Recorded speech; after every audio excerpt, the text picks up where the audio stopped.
from the Association Bharati Centre Culturel Franco-Tamil. Thank you. Tamils have long faced discrimination within the education system in Sri Lanka. Tamil women face the dual-edged sword of an oppressive patriarchy in a country with deep-rooted and long-standing divisions in caste, sex, race and fundamentally language. Tamil is one of the oldest languages to exist, and our very language and culture is under risk of extinction in Gotabaya Rajapaksa, Sri Lanka. There's been little progress since the 1978 constitution declaring Sinhala as the only official language of the state, and the deliberate torching of the Jaffna Public Library with over 97,000 irreplaceable Tamil books and manuscripts by an organised Sinhala mob is one of the most violent examples of ethnic bibliophilicism of the 20th century.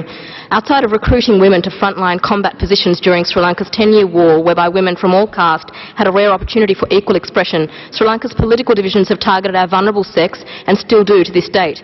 Prominent LTTE media frontwoman Issa Priya was brutally raped and murdered by Kamal Gunaratne's troops in May 2009. Though captured on video, there's been no liability to this date. Gunaratne now sits as newly elected Defence Secretary in Rajapaksa, Sri Lanka.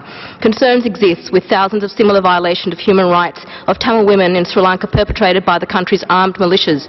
They are an expression of the discrimination against a whole people, part of a strategy of war, and in its gender-based nature as part of a systemic structural relationship of domination and subjugation based on racism. It is the weakest section of the population that has suffered the most. 90% of the war victims were Tamil civilians, in their majority women and children. Moreover, thousands of women have been made widows, most of them in their early 20s, who with or without small children are driven into destitution, left to fend for themselves in a countryside that is ruined under continuous threat of indiscriminate harassment by the armed forces and their militias. Unequal access to Tamil-focused languages in schools, universities and scholarships make educational advancement near impossible.